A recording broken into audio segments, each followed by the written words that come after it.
മഞ്ജുഷ ഒരു കാര്യം ഒറ്റ കാര്യം മനുഷ്യന്റെ നിലനിൽപ്പിന്റെ എനിക്ക് പറയാമോ ഒരു രാഷ്ട്രീയ പാർട്ടിയുടെ കീഴിലല്ല ഇത് ശരി. രാഷ്ട്രീയ താല്പര്യമില്ല എന്നാണ് മിനി പറയുന്നത്. ശരി വീണ പറഞ്ഞോട്ടെ. സമരപന്തലിലേക്ക് നിങ്ങൾ ഈ സമരപന്തലിലേക്ക് നോക്കുക. ഇത് ഇവിടെ എല്ലാ വിഭാഗം രാഷ്ട്രീയ വിശ്വാസമുള്ള ആളുകളുണ്ട്, വിശ്വാസമില്ലാത്ത ആളുകളുണ്ട്. പക്ഷെ ഇതൊരു പൊതുവിഷയം എന്നുള്ള നിലയിൽ ഇതിനകത്ത് ഡിമാൻഡ് മാത്രമാണ് പ്രധാനം. ശരി ശരി ശരി മിനി, അത് ശരിയാണ്. പൊതുവിഷയം തന്നെയാണ്, എല്ലാ ആശാവർക്കർമാരെയും ബാധിക്കുന്ന വിഷയം തന്നെയാണ്. ഒരു സംശയമില്ല, ആശാവർക്കർമാരുടെ കൂട്ടി നൽകിയേ പറ്റൂ. ശരി വീണ. മനുഷ്യന്റെ നിലനിൽപ്പിന്റെ പ്രശ്നത്തിനെ എങ്ങനെയാണ് രാഷ്ട്രീയം എന്ന് പറഞ്ഞ് ഡീൽ ചെയ്യാനായിട്ട് ഇടതുപക്ഷ സംഘടനകൾക്ക് സാധിക്കുന്നതെന്ന് ഞാൻ അതിശയത്തോടുകൂടി നോക്കുകയാണ്. കാരണം ഈ രാഷ്ട്രീയം എന്ന് പറയുന്നത് നമ്മുടെ ദൈനംദിന പ്രശ്നങ്ങളെയൊക്കെ പ്രതിനിധാനം ചെയ്യുന്ന അല്ലെങ്കിൽ പ്രതിപാദിക്കുന്ന വിഷയങ്ങൾ തന്നെയാണ്. ഇതെല്ലാം രാഷ്ട്രീയ പ്രശ്നങ്ങളാണ്, നിലനിൽപ്പിന്റെ പ്രശ്നങ്ങളാണ്, ജീവന്റെ പ്രശ്നമാണ്, ജീവിതത്തിന്റെ പ്രശ്നമാണ്. ഇവിടെ ഇതിനു മുമ്പ് നമ്മുടെ പ്രിയപ്പെട്ട മിനി ചേച്ചി സംസാരിച്ച സമയത്ത് അവർ പറഞ്ഞു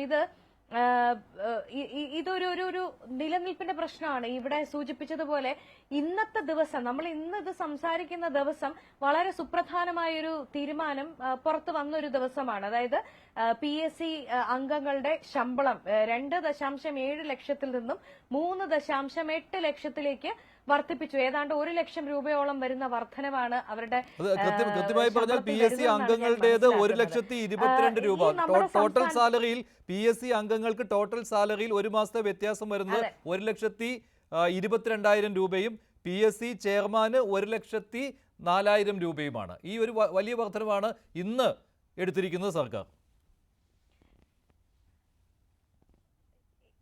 അതെ അതെ, ഇവിടെയാണ് നമ്മൾ ജീവിക്കാനുള്ള ഒരു പോരാട്ടം ഇപ്പുറത്തൊരു ഭാഗത്ത് നടക്കുകയാണ്. സംസ്ഥാനത്തെ 26,500ഓളം ആശാ വർക്കർമാരെ നേരിട്ട് അവരുടെ നിലനിൽപ്പിനെ, ജീവിതത്തെ ബാധിക്കുന്ന വിഷയം. കഴിഞ്ഞ 3 മാസമായിട്ട് അവർക്ക് കിട്ടേണ്ട ഓണറേറിയം ലഭിക്കുന്നില്ല. ഈ ഓണറേറിയം എന്ന് പറയുന്ന തുക എത്രയാണ്? 7,000 രൂപയാണ്. ഞാൻ വളരെ നിസ്സാരമായിട്ട് ഒരു വീട്ടമ്മ എന്നുള്ള ആംഗിളിൽ ഞാനൊന്ന് പറയട്ടെ. നമ്മുടെ സംസ്ഥാനത്ത് ഇന്ന് ഒരു ദിവസം ഒരു കവർ പാല് വാങ്ങണമെങ്കിൽ 30 രൂപയാവും. ഈ ആശാവർക്കർമാർ വന്നിരിക്കുന്നവര് മിക്കവാറും എല്ലാവരും അമ്മമാരാണ്. അവരുടെ കുഞ്ഞുങ്ങൾക്ക് പോഷകാഹാരം കൊടുക്കേണ്ടത് അവരുടെ ചുമതലയാണ്, അല്ലെ? അപ്പോ ഒരു കവർ പാലിന് 30 രൂപയോളം ഉള്ള ഒരു സംസ്ഥാനത്ത് അരിയായാലും മറ്റ് ഭക്ഷണ സാധനങ്ങളായാലും സപ്ലൈകോയിൽ ചെന്ന് കഴിഞ്ഞാൽ അവശ്യ സാധനങ്ങൾ കിട്ടാക്കനിയായിട്ടുള്ള ഒരു കാലഘട്ടത്തിലാണ് ഈ ആശാവർക്കറായിട്ടുള്ള അമ്മമാര് ജീവിക്കുന്നത്. നിങ്ങളൊന്ന് ആലോചിച്ച് നോക്കിയേ, ഈ ചെലവ് ഉള്ള ഒരു സാഹചര്യത്തിൽ 7,000 രൂപ എന്ന് പറയുന്നത് സത്യത്തിൽ അവരുടെ ഈ ബസ് കൂലിക്ക് തികയുമോ എന്നുള്ളത് ഞാൻ അതിശയത്തോടുകൂടി കാണുകയാണ്. നമ്മുടെ മിനിമം ഫെയർ എത്രയാണ് ബസ്സിൽ? ഇവർക്ക് ഒരു സ്ഥലത്ത് നിന്ന് മറ്റൊരു സ്ഥലത്തേക്ക് ട്രാവൽ ചെയ്ത് പോകണമെങ്കിൽ എത്ര രൂപയാണ്? ഈ 7,000 രൂപ എന്ന് പറയുന്നത് ഒരു മിനിമം സബ്സിസ്റ്റൻസ് ഉറപ്പിക്കാൻ പോലും ഇല്ലാത്ത ഒരു ദുരവസ്ഥയിൽ ജോലി ചെയ്യുന്ന, അതൊന്ന് ആലോചിച്ചു. കഴിഞ്ഞ 10 ദിവസമായിട്ട് ഈ വേനൽ ചൂടിൽ, ഫെബ്രുവരിയിലെ ഈ വേനൽ ചൂടിൽ രാപ്പകൽ സമരവുമായിട്ട് സെക്രട്ടേറിയറ്റ് അവരുടെ ജീവിതം മുന്നോട്ട് തള്ളി നീക്കാനുള്ള സമരമാണ് ഇവർ നടത്തിക്കൊണ്ടിരിക്കുന്നത്. ആ സമരത്തെ നോക്കിയിട്ടാണ് നമ്മുടെ ആരോഗ്യമന്ത്രിയും ധനമന്ത്രി അടക്കമുള്ളവര് ഏറ്റവും അവരെ നോക്കി കൊഞ്ഞനം കുത്തുന്ന തരത്തിൽ വളരെ മോശപ്പെട്ട രീതിയിൽ ഇത് രാഷ്ട്രീയ പ്രേരിതമാണ്, ഇത് അനാവശ്യമാണ് എന്നൊക്കെ പറയുമ്പോൾ നിലനിൽപ്പിന് ഭക്ഷണം കഴിച്ച് മുന്നോട്ട് പോകാൻ അവർക്ക് അവകാശമില്ല എന്ന് പറയാതെ പറഞ്ഞു വെക്കുകയല്ലേ ഈ മന്ത്രിമാര് ചെയ്യുന്നത്. ഈ PSC മെമ്പർമാരുടെ ശമ്പളം വർദ്ധിപ്പിച്ച കാര്യം നമ്മൾ പറഞ്ഞല്ലോ. നമ്മുടെ സംസ്ഥാനത്ത് നിന്ന് എത്ര മന്ത്രിമാരാണ് വിദേശ യാത്രകൾ പോയിട്ടുള്ളത്? റൂം ഫോർ ദ റിവറും ഡച്ച് മോഡലും പഠിക്കാൻ എത്ര ലക്ഷം രൂപ ചെലവാക്കിയാണ് ഇവർ പോയിട്ടുള്ളത്? മന്ത്രിമന്ദിരങ്ങൾ മോടി പിടിപ്പിക്കാൻ എത്ര കോടിക്കണക്കിന് രൂപയാണ് ചെലവാക്കിയിട്ടുള്ളത്? ടോപ്പ് ഒഫീഷ്യൽസിന്റെ യാത്രയുടെ ഭാഗമായിട്ട് യാത്രാബത്തയും യാത്രാപ്പടിയുടെ ഒക്കെ ചെലവ് എത്ര? ഇനി പറയട്ടെ, ഈ കിഫ്ബിയുടെ CEO എന്ന് പറഞ്ഞിരിക്കുന്ന ആൾക്ക് ഒരു മാസം 6 ലക്ഷത്തിലധികം 6.5 ലക്ഷം രൂപയോ മറ്റോ ആണ് അദ്ദേഹത്തിന് മാസം പെൻഷനും ശമ്പള ഇനത്തിൽ. ഈ തൊഴിലില്ലായ്മ രൂക്ഷമായിട്ടുള്ള ഏറ്റവും അധികം യുവാക്കൾ അണ്ടർ എംപ്ലോയിഡ് ആയിട്ടുള്ള സംസ്ഥാനത്തിൽ റീഅപ്പോയിന്റ്മെന്റ് ആയിട്ട് നൽകിയിരിക്കുന്നത്. അദ്ദേഹത്തിന്റെ IAS പദവി എക്സ്പേർട്ട് അതിനൊന്നും കുറച്ച് കാണില്ല, പക്ഷെ റീഅപ്പോയിന്റ്മെന്റ് ആയിട്ട് പെൻഷനും ശമ്പളവും കൂടി KM എബ്രഹാം എന്ന് പറയുന്ന കിഫ്ബിയുടെ CEO വാങ്ങിക്കുന്നത് 6.5 ലക്ഷത്തിലധികം രൂപയാണ്. ധനപ്രതിസന്ധി ഒരു കാരണമേ അല്ല ശ്രീമതി വീണ എസ് നായർ. ഇതൊക്കെ ഈ ആശാവർക്കർമാർ ആശാവർക്കർമാരുടെ സമരത്തെ അവരുടെ ആവശ്യങ്ങളെ ഇല്ലായ്മ ചെയ്യുന്നതിന് വേണ്ടി സർക്കാർ കൊണ്ടുവരുന്ന മുട്ടാപ്പോക്ക് ന്യായങ്ങൾ മാത്രമാണ്. വെറും 7000 രൂപ മാത്രമാണ് ഇവർക്ക് മാസം കിട്ടുന്നത്. അതുപോലും കിട്ടിയാൽ കിട്ടി എന്നാണ്. അതിന് ഉപാധികളായിരുന്നു ഇതുവരെ. ഇപ്പോൾ ഉപാധികൾ ഇല്ലാതാക്കിയിരിക്കുന്നു എന്നൊക്കെ മന്ത്രി പറയുന്നുണ്ട്. അത് എത്രമാത്രം വിശ്വാസത്തിലെടുക്കാമെന്ന് അറിയില്ല. നവംബർ മുതലുള്ള ഓണറേറിയം ഇന്ന് തന്നെ കൊടുക്കുമെന്ന് പറയുന്നുണ്ടായിരുന്നു. ഇതുവരെ കിട്ടിയിട്ടില്ല എന്നാണ് മിനി പറയുന്നത്. ഞാൻ താങ്കളിലേക്ക് വരാം. ശ്രീ എം കെ ഹരിദാസ്, ഇത് മാത്രമല്ലല്ലോ, സമീപ ദിവസങ്ങളിൽ ഈ ധനപ്രതിസന്ധി ഉണ്ട് എന്ന് പറയുമ്പോഴും വലിയ രീതിയിലുള്ള ദുർച്ചെലവ് സർക്കാരിന്റെ ഭാഗത്തു നിന്ന് ഉണ്ടാകുന്നുണ്ടല്ലോ. അതിന് പല ഉദാഹരണങ്ങളും താങ്കൾക്കും ചൂണ്ടിക്കാണിക്കാനുണ്ടാവും. എങ്ങനെയാണ് ഈ ആശാ വർക്കർമാരെ കണ്ടില്ലെന്നടിക്കാൻ ഈ സർക്കാരിന് കഴിയുന്നത്? കോവിഡ് കാലത്തേറെ അംഗീകരിക്കപ്പെട്ടിരുന്നവരായിരുന്നു ഇവർ. ലോകാരോഗ്യ സംഘടന പോലും അംഗീകരിച്ചവരാണ് ഇന്ത്യയിലെ ആശാ വർക്കേഴ്സ്. അപ്പോൾ ഈ സംസ്ഥാന സർക്കാരിന് എങ്ങനെ ഇവരെ ഒറ്റയടിക്ക്, ഇത് രാഷ്ട്രീയ പ്രേരിതമായ സമരമാണ്, ഇപ്പോൾ ഒന്നും ചെയ്യാനാവില്ല എന്ന നിലപാടെടുക്കാൻ കഴിയും?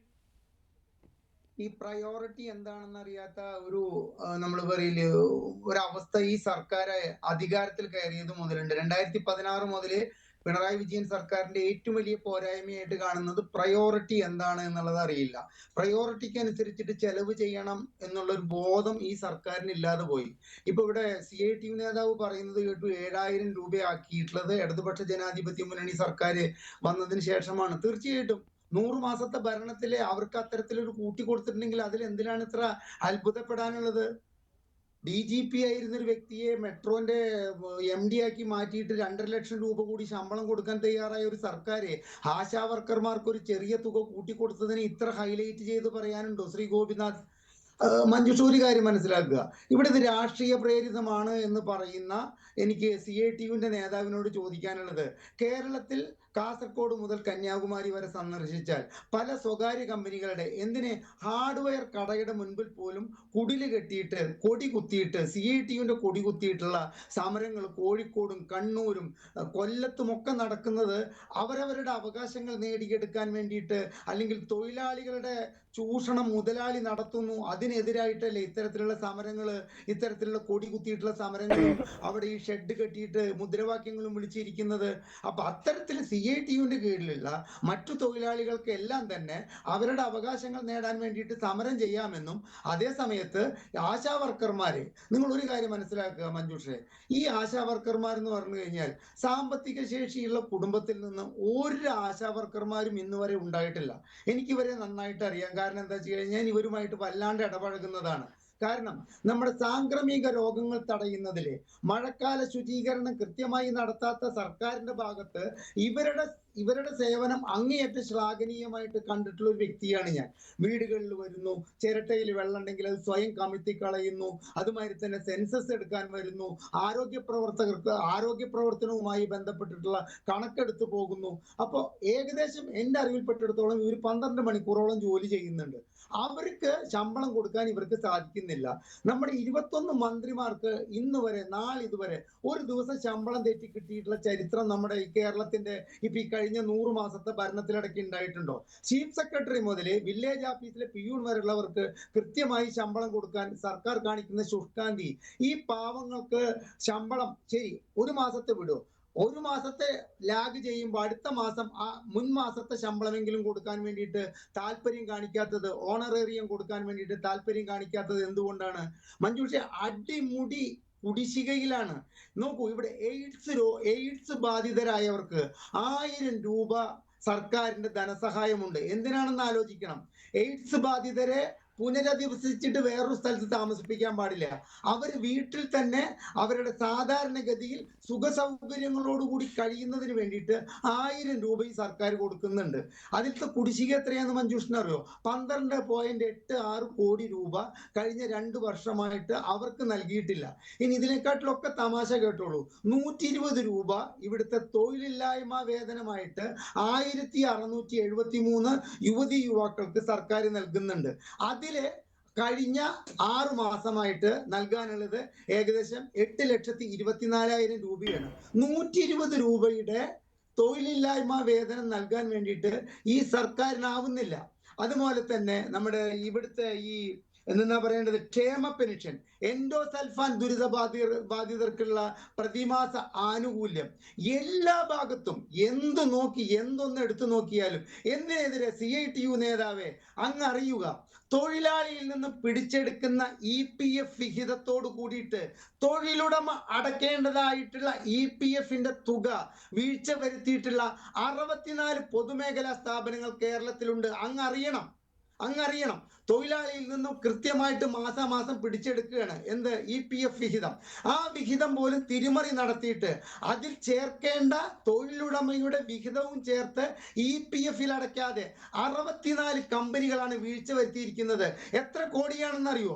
24.62 കോടി. നാളെ അങ്ങ് എന്നെ വിളിച്ചോളൂ, ഞാൻ ആ ഡോക്യുമെന്റ്സ് തരാം. ശരി ശരി, ഞാൻ ഒന്ന് ഇടപെടുകയാണ്. നിങ്ങൾ അടുത്തടുത്ത് താമസിക്കുന്ന ആളുകളുമാണല്ലോ. ശരി, ശ്രീ KN ഗോപിനാഥ്, ഈ ഇന്ന് ഏറെ ചർച്ചാ വിഷയമായിട്ടുള്ളത് ഈ PSC ചെയർമാൻ്റെയും അംഗങ്ങളുടെയും ശമ്പള വർധനവാണ്. കൂട്ടിക്കോളൂ, കുഴപ്പമില്ല. പക്ഷേ അതേ സമയത്ത് തന്നെ ഈ സെക്രട്ടേറിയറ്റിന് മുന്നിൽ വെയിലത്തും അതുപോലെ തന്നെ മഞ്ഞത്തും കിടക്കുന്ന ഈ ആശാ വർക്കർമാരെ കൂടി ഓർക്കണം. അതിനകത്ത് CITU INTUC സ്വതന്ത്ര സംഘടന എന്നൊന്നും ഇല്ല സഖാവേ. അല്ല മഞ്ജുഷേ, ഇപ്പോൾ ഈ 3 പേര് പറഞ്ഞ കാര്യങ്ങൾ ലോകം മുഴുവനും കേട്ടുകൊണ്ടിരിക്കുക. അതുകൊണ്ട് അത് സംബന്ധിച്ച് ചില കാര്യങ്ങൾ കൂടി എനിക്ക് പറയാൻ അവസരം തരണം. അതുമേ കയറി തടസ്സം ഉണ്ടാക്കരുത്. ഒന്ന് രാഷ്ട്രീയമാണ്, രാഷ്ട്രീയ പ്രേരിതമാണെന്ന് പറഞ്ഞപ്പോൾ അതെന്തോ മഹാസംഭവമായി പാതകമായി ചിത്രീകരിക്കുകയാണ് കോൺഗ്രസ് നേതാവ് ശ്രീമതി വീണയടക്കം. എനിക്ക് അവരോടൊരു കാര്യം, ഈ ആശാ വർക്കർമാരുടെ കാര്യത്തെ സംബന്ധിച്ച് ചോദിക്കുമ്പോൾ, ഞാൻ ഈ 7000 രൂപ ഒരിക്കലും വലിയ ശമ്പളമാണ് എന്ന് പറഞ്ഞ സംഘടനയുടെ പ്രതിനിധി അല്ല. ആശാ വർക്കർമാർക്ക് വളരെ കുറഞ്ഞ കൂലിയാണ് ലഭിക്കുന്നത്. എന്നാൽ ഇന്ത്യയിൽ 28 സംസ്ഥാനങ്ങളിൽ ഏറ്റവും കൂടുതൽ ലഭിക്കുന്നത് 7000-എങ്കിൽ 7000 കേരളത്തിലാണ്. അത് കൃത്യമായി കൊടുക്കുന്നില്ല. അത് കൊടുക്കണമെന്ന് വാദിക്കുന്ന ആശാ വർക്കർമാരുടെ പ്രതിനിധി കൂടിയാണ് CITU പ്രവർത്തകനായിട്ടുള്ള ഞാൻ. ആ കാര്യത്തിൽ തെറ്റിദ്ധാരണ വേണ്ട.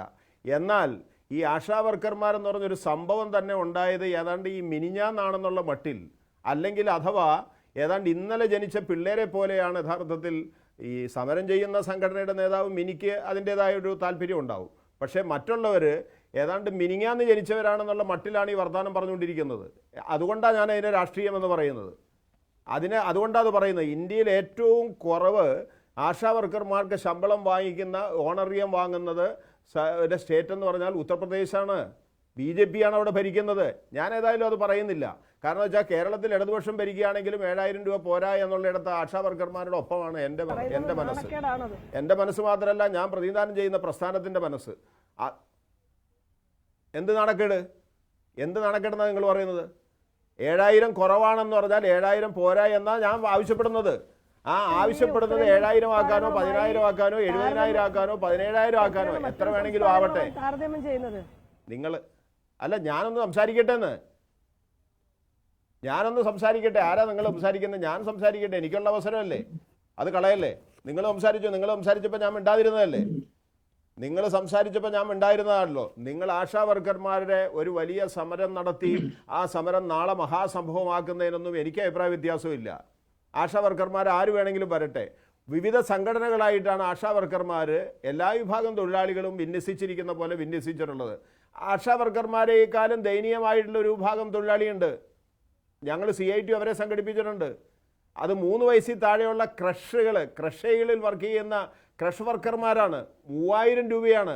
സ്റ്റേറ്റ് ഗവൺമെൻറ് മാത്രമാണ് 2000 കൂട്ടി 5000 രൂപ കൊടുത്തത്. അത് കൃത്യമായി കിട്ടാത്ത അവസ്ഥയുണ്ട്. ഇങ്ങനെ എത്രയോ മേഖലകളുണ്ട്. KSRTC ജീവനക്കാർക്ക് കൃത്യമായി ശമ്പളം കിട്ടാത്ത അവസ്ഥ കേരളത്തിനകത്തുണ്ടായിരുന്നില്ലേ? പെൻഷൻ കിട്ടാത്ത അവസ്ഥ ഉണ്ടായിരുന്നില്ലേ? സാമൂഹ്യ പെൻഷൻ മുടങ്ങിയിട്ടില്ലേ? കേസ് ടു കേസായിട്ട് കാര്യങ്ങൾ പഠിച്ച് പരിഹരിക്കാനായിട്ട് നമ്മൾ ശ്രമിക്കണം. തടസ്സമാണല്ലോ ഇത്. അല്ലല്ല, പൊതുവിൽ കേരളത്തിലെ ഇടതുപക്ഷ ജനാധിപത്യ മുന്നണി ഗവൺമെന്റ് നല്ല പ്രയോറിറ്റിയോടുകൂടി ഒരു നല്ല മുൻഗണനാടിസ്ഥാനത്തിൽ തൊഴിലാളികളുടെ പ്രശ്നത്തിൽ, പാവപ്പെട്ട ജനവിഭാഗങ്ങളുടെ പ്രശ്നത്തിൽ പരിഹാരം ഉണ്ടാക്കുകയും അവരുടെക്ക് ആശ്വാസം നൽകാനും അവർക്ക് ആനുകൂല്യങ്ങൾ നൽകാനും ഒക്കെ കമ്പാരിറ്റീവ്ലി കോൺഗ്രസ് ഗവൺമെൻറ്റിനേക്കാളൊക്കെ ബെറ്റർ ആയിട്ടുള്ള ഒരു പൊസിഷൻ കേരളത്തിലെ LDF ഗവൺമെൻറ് സ്വീകരിക്കുന്നുണ്ട്. അത് രാഷ്ട്രീയത്തിന് അതീതമായി എല്ലാവർക്കും അറിയാവുന്ന ഒരു കാര്യമാണ്. പക്ഷേ അത് തമസ്കരിച്ചുകൊണ്ട് ഈ വിഷയം ഹൈലൈറ്റ് ചെയ്യാൻ വേണ്ടി നിങ്ങൾ തീരുമാനിക്കുന്നു എന്ന് മാത്രമേ ഉള്ളൂ. അവിടെ ഹൈലൈറ്റ് ചെയ്യേണ്ടത് Shri K N Gopinath highlight ചെയ്യാതിരിക്കുന്നത് എങ്ങനെയാണ്? 10 ദിവസമായി ആശാ വർക്കർമാർ സെക്രട്ടേറിയറ്റിന് മുന്നിൽ ഭരണസ്ഥിര കേന്ദ്രത്തിന്റെ മുന്നിൽ സമരത്തിലാണ്. അത് ഹൈലൈറ്റ് ചെയ്യേണ്ട കാര്യമല്ലേ? ഹൈലൈറ്റ് ചെയ്തില്ലെങ്കിലല്ലേ കുറ്റമാവുകയുള്ളൂ. മഞ്ജുഷേ അല്ല മഞ്ജുഷേ, കുറ്റം ചെയ്യുന്നത് നിങ്ങളാണ്. ഞങ്ങൾ CITU ഈ മുദ്രാവാക്യങ്ങളെല്ലാം ഉന്നയിക്കുമ്പോൾ നിങ്ങൾ ക്യാമറ ഓഫ് ചെയ്യും. നിങ്ങൾ ക്യാമറ ഓഫ് ചെയ്യും. ഇതുപോലുള്ള ചർച്ച ഉണ്ടാവില്ല. അതിന് ഞാൻ കുറ്റക്കാരനല്ല, അതിന് CITU കുറ്റക്കാരനല്ല. പക്ഷെ നിങ്ങൾ അവരെ സംഘടിപ്പിച്ച് എത്ര നാൾ സമരം ചെയ്തിട്ടുണ്ട്? അല്ലെങ്കിൽ CITUവിന് എന്താണ് ഇത്ര വലിയ ആവശ്യം? CITU സർക്കാരിനോട് അപേക്ഷിക്കുകയല്ലോ, ആവശ്യപ്പെടാമല്ലോ സർക്കാരിനോട്. നിങ്ങൾ ഓണറേറിയം കൂട്ടുവെന്ന് അതിനുള്ള ആർജവം എന്തുകൊണ്ട് CITUവിനില്ല? നിങ്ങൾ ഇതിന്റെ മറുവശം ചർച്ച ചെയ്യണം. കേന്ദ്രാവിഷ്കൃത പദ്ധതികളെ അട്ടിമറിക്കാൻ കേന്ദ്ര ഗവൺമെന്റ് തീരുമാനിക്കുന്നു. 100% ഫണ്ട് തന്നിരുന്ന തൊഴിലുറപ്പടക്കം 60-40 എന്നുള്ള നിലയിലേക്ക് മാറ്റാനും അതിന് അനുവദിച്ച ഫണ്ട് ഗണ്യമായ വിധത്തിൽ കുറച്ച് 86,000 കോടിയിലേക്ക് കൊണ്ടുവന്നിരിക്കുന്നു. ഇതുപോലെ ഗൗരവതരമായിട്ടുള്ള പ്രശ്നങ്ങൾ കേന്ദ്ര സർക്കാർ സ്വീകരിച്ചുകൊണ്ടിരിക്കുകയാണ്. മിനിമം വേതനം എന്നുള്ളത് 222 രൂപ എന്നുള്ളത് ഫ്ലോർ ലെവൽ വേജസ് ആയിട്ട് കണക്കാക്കുന്ന കേന്ദ്ര ഗവൺമെന്റ് ഈ നാട്ടിലുണ്ട് എന്നുള്ളത് നിങ്ങൾ മനസ്സിലാക്കണം. കേരളത്തിലെ ഗവൺമെന്റിന് സാമൂഹ്യക്ഷേമ പെൻഷൻ കൊടുക്കാനോ ഇതുപോലുള്ള ആനുകൂല്യങ്ങൾ കൊടുക്കാനോ ആവശ്യമായിട്ടുള്ള സാമ്പത്തിക ഭദ്രത കൈവരിക്കാൻ കഴിയുന്ന വിധത്തിലേക്ക് കേന്ദ്ര ഗവൺമെന്റിന്റെ ഭാഗത്ത് യാതൊന്നും കിട്ടുന്നില്ല. ഈ പരിമിതികളെല്ലാം ഉണ്ട്. നിങ്ങൾ 7,000-ന്റെ ഉടമസ്ഥൻ മാത്രം പറയുന്നത് അങ്ങനെയാണെങ്കിൽ 3,000 രൂപ ചെറുതാണല്ലോ.